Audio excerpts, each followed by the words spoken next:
Hey guys, it's me again, International Best Performing Slot Creator Abstracted, and I am here to talk about someone who we thought we left behind in 2024, but is still trying to go at it strong, Hailey Welch, also known as the Hot Tuah Girl.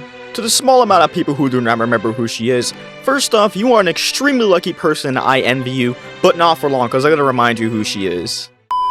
In June of last year, Hailey Welch was featured in a street interview where, in response to one of their questions, gave this legendary response. Give him that hawk Tuah and spit on that thing. At the time, they had no idea that those two insignificant words was basically their golden ticket. After they posted the clip, it gained millions and millions of views across all platforms, and the rest is basically history. You're probably thinking to yourself, if she was that viral a meme, how does one fall from grace so hard to the point that we don't even remember her? Before I go all philosophical for absolutely no reason, please make sure to like and subscribe if you enjoy me rambling on, and also join my Discord server. I'm trying to build a community here, but with that out of the way, we can continue on. To figure out these thought-provoking questions, we gotta go back to the very beginning. Some might even say the Hawk Genesis. Oh, brother, this guy stinks! That was not funny. That sounded way better in my head, but I'm rolling with it. The originators of this clip come from the channel named Tim and Dee TV, with the original street interview being titled Hot Tuah Girl Original Video. And yes, I'm not kidding, this is actually what the video is titled. Even like going as far back as I can in the Wayback Machine, this is the only name that comes up. And I took the time out of my day to watch this entire street interview, and I should have spent that time filling out a job application. I ain't even gonna hold you. I gotta say, after watching this interview more times than I'm personally proud to admit, it really does make sense why their channel is overall just not doing as great as like their short form platforms. It's because they don't add almost anything to their videos. They kind of just stand around there awkwardly just waiting to ask these like stupid questions. They're not even good questions, they're just creepy. Keep in mind as you see this clip, this isn't really the best example I could find. This is just the most YouTube safe one I could find. Makes you wifey material. What doesn't make me wifey material is the thing. You cook, you clean. I do all of the above. I'm clean, I have my own job, I have my own house, I have my own everything. What's your type? What's my type? A good person. Okay, what would you rate me 1 to 10? Probably like an 8. Out of 8? Is an 8 good enough to get your number? Yeah. It is, so I can get your number? We can do that. Okay. Like, this is what I mean. It feels like they just don't really add much and just stand around awkwardly for a while. I even had to cut out a bit of it just so it wasn't too long. And it just feels like the guy is just very boring. It just doesn't know what to do with himself. But I think the most questionable thing of all is where they go to record these videos. Because why are they going in front of bars and restaurants that serve alcohol to ask these people that are probably, like, if I have to say, probably 9 times out of 10 are not sober? Why are you going to these areas where you know that people are going to be drunk, intoxicated, to go ask these, like, insane questions? You can't really feign ignorance here, because me just doing the little bit of research, I was able to find a ludicrous amount of bars. It's like there is so much, it's actually insane. There is 79 on Lower Broad alone, and then if you go to Nashville's official nightlife site, you are able to find that there are 250 live venues, which makes it extremely easy to find alcoholic drinks. They may not all serve it, but since this is geared towards adults, the likelihood of you finding it is all but guaranteed. And this isn't like the first time you recorded in this area. You made a pretty decent amount of videos here, and the fact that you're like recording these people that are pretty obviously are not sober. She fell out. I thought my dropped, but it didn't pop. I still talk like a man, don't I? My reflection never be as ugly as me. Unfortunately, I was one back. Like, even looking at Hailey, it's like I can tell that she's not sober just by looking at her tongue alone. It is blue, and asking these extremely personal questions is insane. It's like they're not asking like, oh, what's your favorite song, or like, do you have a pet cat and what's its name? Nah, they are asking questions that I can't even say on YouTube. And this could just me be feigning ignorance because I'm not a street interviewer. I don't know where are the good spots to find people to interview. But I just have to ask, as someone as an outsider, why would you choose a place like this to interview people? It just doesn't make sense. It's a liability on both your behalf and theirs, because you shouldn't have to worry about getting sued for asking people questions. All right. You said we better post that? Yes. Okay. Post it All right. She said we better post it. Well, How did they catch you in 4K? So don't come back trying to tell me, hey, take it down, I'm gonna sue you, this, that, the third. That shouldn't even be an issue unless you know that they're drunk. And also for the people really underestimate how much digital footprint harms a person. It's like, sure, it may not be the most like insane thing, but it can harm you and it can seep into your real life. It's like, this isn't a game. It's like you're messing with people's lives. But anyway, enough about Tim and Dee, back to Hailey. After they did their interview, a few days later, they released it to all their platforms, getting a combined total of 53.2 million views. And people absolutely loved the clip. They thought it was hilarious. They remixed it, they made songs of it, they started trends, and then after this, the Tuah meme was officially born. But if you're in the same boat as me, you don't really understand why people find it so hilarious. And I'm here to explain that. It's a really simple answer. It's just slang. People find it funny and easy to say. Many meme slang terms also are the same way. Like for example, Riz, Gyat, and Tuah was basically no different. I think Lessons in Internet Culture said it the best in my opinion. At any rate, at this stage you may be wondering, but with everything going on in the world, why is a clip of a girl explaining how to spit going viral? Well, videos about people just saying things in a funny way used to be one of early meme culture's most popular genres. The boom girl from Australia is a great example of this, as her interview in 2009, whereupon she says the words, And then they pulled out a gun and just went, boom. chuk chuk boom, in relation to a made-up story about two people fighting and shooting, led to a massive meme at the time. On July 1st, 2024, where she made and publicized all of her official social media accounts, and she immediately started to get brand deals and collabs from huge names. One of the first companies she collabed with was Fathead Threads, a local Tennessee apparel brand to sell shirts and hats, and she would go and sign them and give it to fans. And she made about $65,000 worth of merch just on the first day alone, and that's the only update I got from there. She could have made like 100,000, 200,000, who really knows? And I was even looking around, and somehow I found a signed hat on eBay for $3,500. Whoever is selling that, man, I feel so bad for you, my guy. You was not getting that money back. Ain't nobody buying this slop. I don't know why that one's selling for 3 bands, because its real worth is like $50. And yeah, there's a lot of them that sell for that much. And you know what? If this video does really well, like, I don't know, I'm not even gonna put a like goal. If it just does well, I will personally go out of my way to get this very hat. I tell you what. Anyway, enough goofing around. After this, she went on her first podcast with Plan Brie Uncut, also known as the Barstool Podcast, on July 1st, 2024. And let's be real here, we don't want to watch an entire podcast. That's boring. So I'm just gonna show you guys the most important parts of this podcast. One of the things she did on the podcast was clear up a lot of the false allegations surrounding her at the time. Like the biggest one, for example, her being a school teacher and getting fired because of the meme. But I worked in a spring factory. I'm not a school teacher. That was my next question, because Or a everyone said that bartender. you were a teacher and got fired from your job. No, I'm not even old enough to be a teacher. I was going to say, because you're 21, I'm like, this is illegal. Who Exactly. are you teaching? Exactly. So you weren't No. a teacher. Or a bartender. So Either one. And also, I've heard rumors that your dad is a preacher. My father is so far from a preacher. It's crazy. So a everything little has just been offended. made up. And second, it's gonna make a lot more sense why I brought up Tim and Dee. It was the first time that she mentioned not really having much appreciation for Tim and Dee. It was funny. I was being a little bit of a smartass too. 'Cause, Yeah. Like, you're gonna come up to me with a microphone and ask me something like that. Oh, well, I'm gonna hawk to it and spit on it, you know. I don't mean nothing by it. Yeah, you were like actually being serious. Oh, yeah. You were just joking. Honestly, I forgot we even did it. Like, I did too. we woke up the next day, and when I seen it, I was like, oh my gosh. Because I hate watching myself drunk. I wasn't prepared for those kind of questions. So, I like, don't think anybody was. yeah. Like, I wasn't in the right mind, but I knew what I was saying, you know? So Yeah. I made sure to keep it, like... And third, this is more of like a Foreshadowing. She brought up the fact that she would like to make a podcast in the near future, which I thought was funny.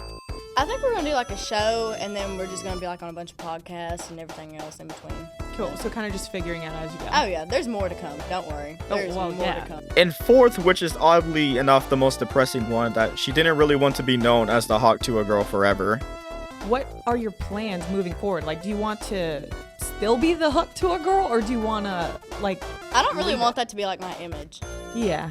Like, Hawk Tuah girl.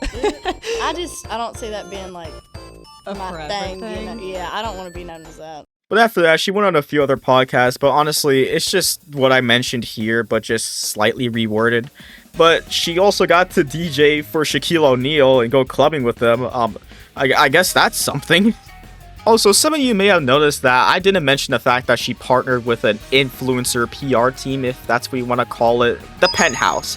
I gotta say, I find it quite strange how no one really talks about how sketchy this program seems, at least just based off of the website, because this website is so bare bones to the point where I thought I got the wrong website at first. This website displays absolutely no information. The only thing this site is good for is just their social media links, and those are either all taken down or just straight up broken links. The only one that seems to work is Instagram. And I gotta say, from looking at their website and their one social media platform alone, I can't really see what Hailey saw in this program because it just doesn't seem legit at all. But that's just my opinion. After the hype died down, people really realized how repetitive her content and appearances felt because she didn't do anything new worth going viral for. She was still just known as this one-hit wonder viral meme. And because of this, fans just began to absolutely spam the meme to oblivion and just kill it almost instantaneously, to the point where it went from somewhat funny to completely cringe. But of course, Hailey saw all the people spamming her 15 minutes are up, and she took diligent note of this and tried to do something different. So, on September 3rd, she released an introduction to her podcast. As we can see by the dislikes, and keep in mind that this counter is even accurate, that people really did not like this video, and I can see why, because this is supposed to be like an introduction to her podcast. But after watching this entire thing, I have no idea what the theme is. Like, it's supposed to be an introduction. You're supposed to be telling us what the podcast is about. This just felt like random nonsense stitched together, just saying like, yeah, I want to stay. And that's it. Like, that's the only thing that I got from this. And you can tell that she has no idea what she wants to do with this podcast just by looking at the description alone. It's like coming off of her unprecedented viral moment and the biggest meme of all time. And you know what else is massive?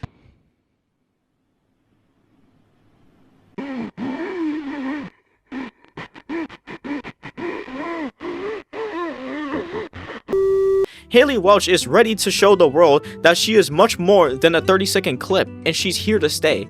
Each episode of Talk Tuah will feature Hailey and her celebrity counterpart as they sit down for a hilarious conversation, deep dives into stardom and game segments that will bring out the most candid and unfiltered sides of both Hailey and her guest. And if you haven't noticed already, this is just normal podcast bullcrap she's talking about here. It's just like hanging out with celebrity counterparts. Isn't that what most podcasts do? Like, what's so special about this one? And maybe this is just her just trying to hang out with celebrities. Was it really necessary to make this entire thing if that's the case? But maybe the next episode, like the actual first episode of the podcast, will answer all of these questions I have about the podcast. And I'm just going to show you guys the chapters because, for one, I feel like if I show any of this, I'm going to get copyrighted straight to hell. I do not know why. I have this strange feeling if I do that, I'm just going to get cooked immediately. And also, some of these topics are actually just purely schizophrenic. Like, I'm not wasting my time and potentially getting my video taken down for this bullcrap.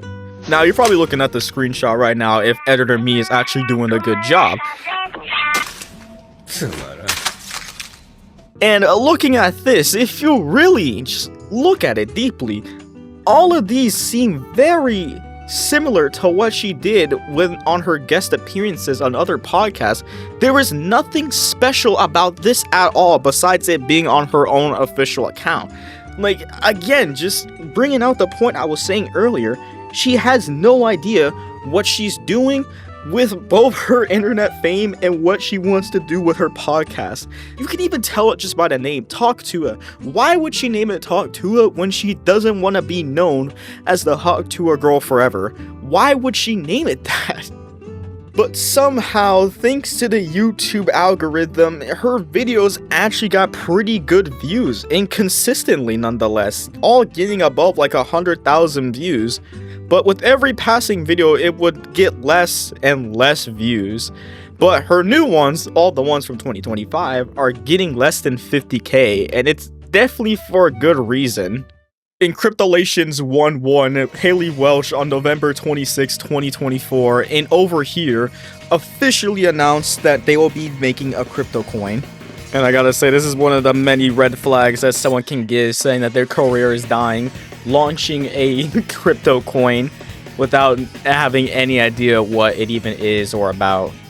But alas, the day of retribution came swiftly, because on December 4th, 2024 at 5 p.m. EST, the coin went live. Fans bought into it quickly for some reason, which caused the prices to go up fast. But unfortunately for them, behind the scenes, the insiders that bought the coin originally sold most, if not all, of their shares while the coin was still going up in value, causing it to crash immediately, not even 24 hours after the coin being launched, rendering the coin completely useless. I gotta thank God really quickly for blessing me up with a CoffeeZilla video, man, because I know a slight little bit about crypto, but not to the degree that he does, which made this video so much more easier to make. Holy. But anyway, back to the coin. The team behind this dumpster fire of a launch, being the responsible and mature and accountable adults they are, decided to blame it on snipers and bots. There's no rug pull, and it's not done by us. Yes, snipers sniped it up to an insane market cap. No, it's not just snipers. That was not us. Listen, you know that. Listen. Even though it was obvious to anyone with eyeballs and a functioning brain that this was just a classic pump and dump, they decided to go domain for domain with CoffeeZilla, trying to weasel their way out of this, thinking that nothing was going to happen to them. But CoffeeZilla went hard on them, even making Hailey herself shiver her timbers and making her just leave the call, just saying that she had to go to bed because apparently it was 8 p.m, it was past her bedtime, she just had to go take a really quick nap, she had to recharge and try to do better the next day. Hey guys, I hate to interrupt you, Nick. Well, hello there. But anywho, I'm gonna go to bed, and I'll see you guys tomorrow. But since she's an influencer, she perceives time differently than us mere mortals, so I'm gonna try to translate it into peasant time. She took a 5-month hiatus before trying to come back to her podcast. And as we can see, the results were absolutely horrific, getting nowhere near as close to as good views as she had before. But she decided to wait a couple extra hours to respond, but in peasant time, another month, for us to finally see what her response is to the situation. And she gave this response on May 20th, 2025, and she titled the video, Hailey Welsh Tells All, Crypto Innocent, Talk Tuah Episode 20. And she posted this video 2 months ago, and she has not uploaded anything since, so I would not be surprised if this is the last we see of Hailey. I gotta say, it seems that some of my suspicions about the PR team in specific may not actually be all too far off, because they seem to be the ones that were pushing the coin onto Hailey according to what she's telling us in the podcast, and it just doesn't make any sense to me why they would do this. It's like, aren't they her PR team? Shouldn't they be like protecting her from this kind of stuff? Like, the deal got brought to my managers a few times by different people. I don't know, I was very hard to persuade at first because I've never heard anything good about the space, like Bitcoin, crypto. I've never heard anything good about it. And I didn't know enough to really get into it, I don't think. But I finally I finally gave in and just done it. Like literally doing 2 seconds of Google searching, you can see any time an influencer has tried to release a crypto coin, it has gone absolutely awful. Just look up CryptoZoo and that should tell you all you need to know. And seeing this shows me that they're just using Hailey to enlarge in their pockets. That's what it seems to me, at least. And how exactly are they doing this? Whether it be through the promotion of the coin or just even the coin itself, I don't know. I have no way of proving, and I'm not trying to get in a class action lawsuit for a video. But alas, I'm in the dark just as much as anyone else, and the class action lawsuit is in fact still going on. But hopefully when it's all said and done, we should have the full picture. Also, don't take this as I'm like defending Hailey. I still believe that she deserves the biggest loser of the beach award because it takes a special type of stupid to blast your face on something you have no idea what it's about and just trusting your PR team. It's like, I don't care that you relied on them to like hopefully just breeze throughout your influencer life. Unfortunately, that is just not realistic at all. You should still do your own research. I mean, you had Logan Paul on your podcast. Surely you could have asked him about CryptoZoo. And she even said that anything that she has ever heard about crypto was usually negative. So if you knew that, why would you still go through with it? It just doesn't make any logical sense. You just literally saw dollar bills, your PR team saying heck yeah, and just went for it. So yeah, that was all on her. But at the same time, her PR team are some devious little munchkins as well. I'm gonna take a quote off a Think Before You Sleep. It takes 2 bad drivers to cause an accident. So what would you say to people who, like your fans, that did actually lose money? I mean, it makes me want to like throw up when you sit there and think about it.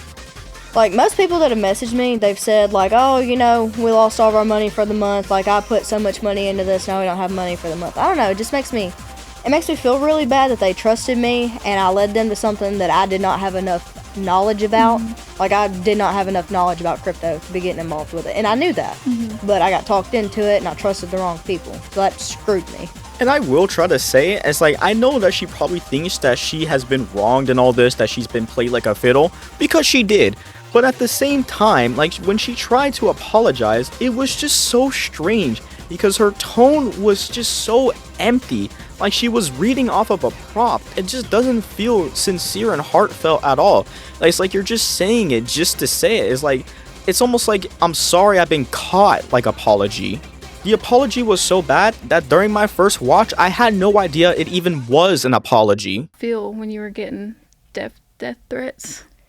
It wasn't very good. Like, I'm already a skeptic. Like, I can just go out in public now and I'm just like weirded out by people being up around me and stuff. So I mean, of course I was like tiptoeing around, making sure people didn't see me and stuff. I will say this though, I really do feel for the people who actually put money into this and lost. I really feel bad for them.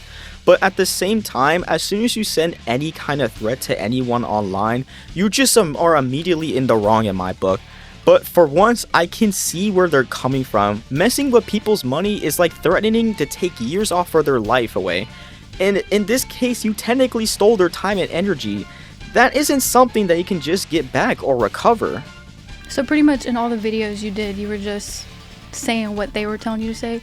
Well, he would text me, and occasionally he would call me too and be like, oh, well, you can do it like this. And I'm like, okay. But he would text me like paragraphs with different bullet points, like what to read off and what kind of videos he needed, because he ran my Twitter. And this plays back into my point before. She just mindlessly said and did whatever people told her to. She wasn't even the one writing the tweets. She would just had someone type it out, and she would just copy and paste it. That's just next level laziness. Because you didn't have nothing to hide. Yeah, I don't have anything to hide. I gave them everything on my phone. They went through it, they sent it back, and I was cleared. I wasn't named on the lawsuit, none of that. So, like, legally, I was not in any trouble because I didn't do anything. And I have proof that I didn't do anything. Also, just because you weren't found guilty legally does not change the fact that you did help them reach a way wider audience than they would have by themselves. So yeah, and the fact you're kind of like a getaway driver in a robbery. It's like you're not directly involved in the robbery, but at the same time, you did contribute to it a fair amount.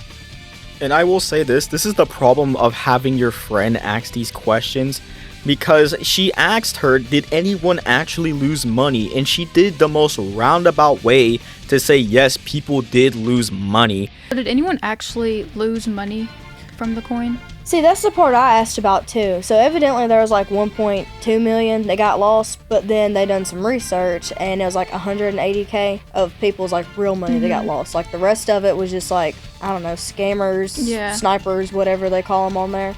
But real people, like people that watch the show and stuff like that, it was a lesser amount than what they estimate. It's just such a sad sight, man. You should have just had someone else like be your co-host for this one, man. Kind of like what Mr. Beast did with like the dog pack allegations, man. It was just probably not the best move to choose your friend, man, because she's going way too easy on you. It's kind of like asking yourself these questions because she's in the same boat as you. So you tried filming like what happened with everything before with FaZe Banks, right? But they leaked the episode before I guess he got to approve it, so he got upset about it and he tweeted whatever the hell he tweeted, nasty ass. But in my defense, I did try to come out a little bit earlier. So he was pretty much blaming it on you that the episode got leaked, or like your team? Basically, and that wasn't the case. Like, we wanted him to approve it and be okay with it just like we would if we were on somebody else's podcast, you know? And for some reason, she decided to talk down on FaZe Banks for making his statement on Twitter, and she really took this way too personally, because he mainly talks down on her team, and most of the things he says are in fact my very same opinions. That's really it for this podcast. I rated 2 Fleetways out of 10, mainly because she doesn't really take too much accountability for what she's done. If she would have maybe done a more sincere apology, maybe it would have been a 5 out of 10 Fleetways, but truly tragic for her. But before I do end off this video, I do want to mention one of my own personal gripes about all this. One thing I find very interesting about Hailey's case when it came to this crypto incident was that how much people are holding this grudge against her to this very day. And the only reason why I'm saying this is because many other streamers and creators have done this exact same thing, but they were let off the hook with next to no repercussions. Like the biggest example, IShowSpeed. He was promoting like a crypto scam, but everyone just immediately up and forgave him. And then we have Logan Paul with his crypto zoo. No one mentions it all that much anymore, and he's still getting like deals from like massive companies. He even had his fight was streamed on Netflix. It's like even comparing apologies, IShowSpeed's apology feels more like he's apologizing for something obsolete. Like when he told that one person in Valorant to go do the dishes. Like, respectfully, I could care less. This doesn't feel like an apology for almost scamming his audience to invest in this horrific dumpster fire of a scam. And Logan Paul, he did way worse than what Hailey did. He tried to sue CoffeeZilla for calling him out. At least Hailey just said, yeah, I gotta go to bed, and just dipped. But he did so much worse. And I mean, at least his apology was like, I give it like 6 Fleetways out of 10. But nothing really noteworthy. But after refreshing your memory, it kind of makes less sense why people are still mad at her for this. It's like, if you're gonna forgive anyone for this, why not Hailey? It just doesn't make sense to me. But I think I can figure out why, because this is the most viral thing that she has done as of late. And since she doesn't really do anything else to overshadow this, she kind of just, it's like the blemish just sticks out a lot more because of that. Because besides the original clip and this is all that she's really like popular and known for as of right now. Those are the only 2 viral things that she has done during her career. So until she does something to overshadow this, it's like, she's probably gonna be cooked. But anyway, that's it for the video. Thank you guys so much for watching up until this point. Again, assuming you got to this point, you should probably hit the like and subscribe button, because it most likely means you somewhat enjoyed this or just hate watch the video. Either way, appreciated. But one more thing I do have to say though, I did end up building a keyboard for WestJet, because some of y'all may not have known this, but I promised that at 20,000 subscribers I would build a keyboard for WestJet. I don't know why, I just like doing little sub goals like that. WestJet already had his keyboard for a while now and even sent me the proof that he actually got it. And I'm going to upload a completely separate video from this, building and talking about it, and also answering a few of you guys' questions, kind of like a Q&A a little bit. I don't know, I thought it'd be a little bit cool. Anyway, if you guys like to see that, I don't know if it's gonna be out, but if it is, there'll probably be a link right above me right now. But yeah, anyway, thank you guys so much for all the support. It's really appreciated, and I'll see y'all later. Peace.